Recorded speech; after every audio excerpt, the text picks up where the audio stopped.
Hello and welcome to LDT 3135. I'm Dr. Tim Boileau, and this course is Practical Project Management.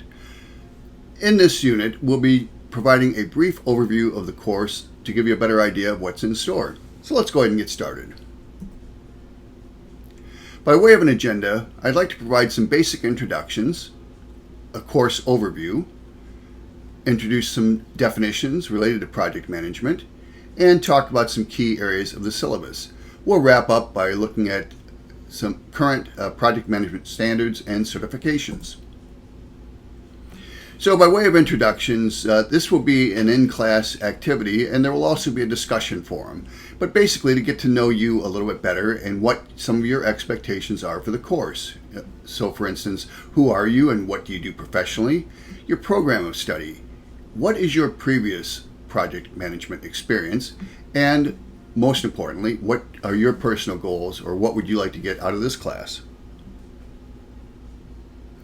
So here's my quick take on what I think this course is about. It's about presenting project management in a context for instructional designers.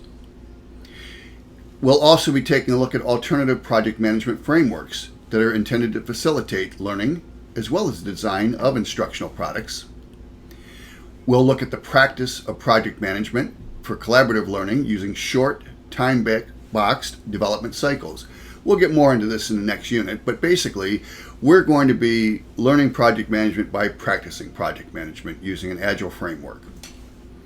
We'll be applying project management standards, which come from the Project Management Institute, using agile frameworks for iterative and incremental delivery of products. And again, all this will make more sense in the coming units. And then finally, you will actually be producing a product, which will be an ebook, to serve as a record of your learning journey and knowledge development in this class. So you might be asking yourselves, or perhaps not, why do we need this course when we already have this? And what I mean by this is a typical instructional design model. This happens to be the Dick and Carey framework. And without going into a great deal of depth in the model, basically what the Dick and Carey instructional systems design model represents is an iterative and incremental approach to the design and development of instructional products. So if you work through this process, it has implied project management.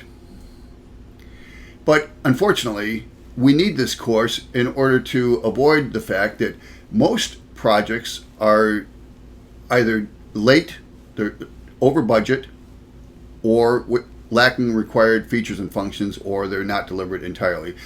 About a third of all projects are actually delivered on time, within budget, according to the specifications that have been required.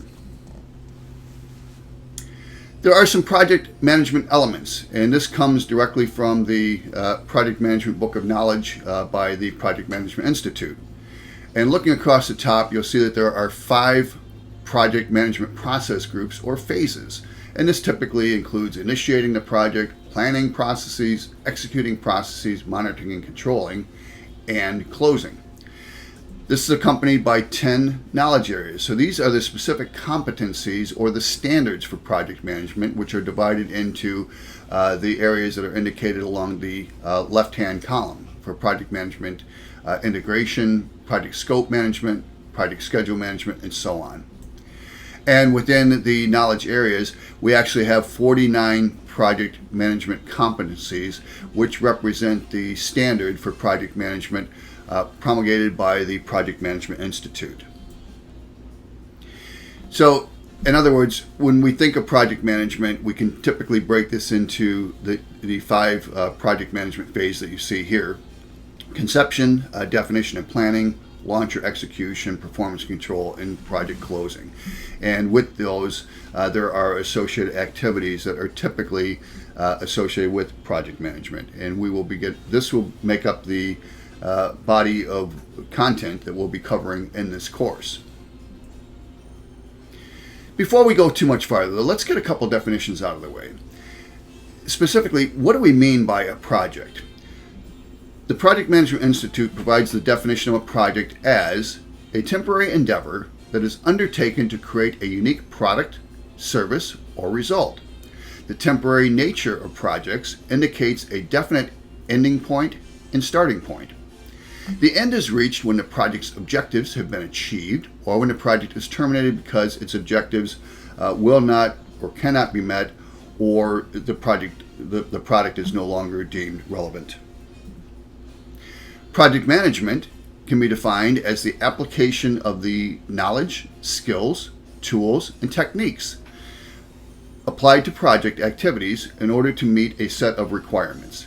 It's also a process that includes planning, putting a project plan into action, and measuring progress and performance against the plan. I want to talk a little bit about some of the main points in our syllabus, and particularly course materials, beginning with. We do have a Canvas course site that's been set up for all your materials and most of the interactions that you'll be doing in this course. In addition, there are two textbooks. One is required, and that is the Agile Practice Guide, from the Project Management Institute. This is available via the bookstore or a little bit less than $20 on Amazon.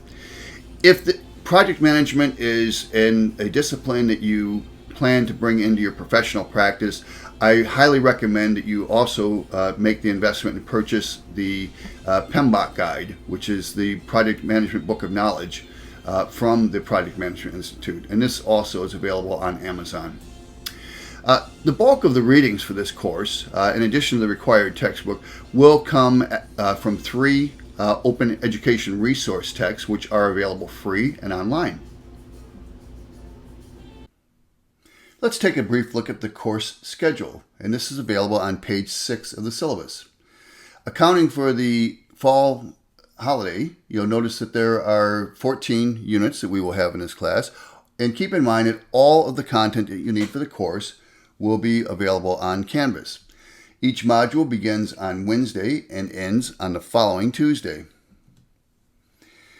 We will be meeting online via collaborative discussions. This will be asynchronous, and we'll make use of discussion forums and chats within the Canvas framework, as well as some additional tools that we'll be bringing in throughout the semester to facilitate communications and interactive discussions.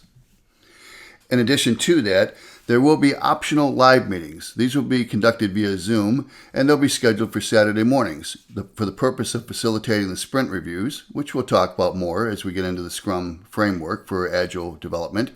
And this is also an opportunity to answer any questions that you may have.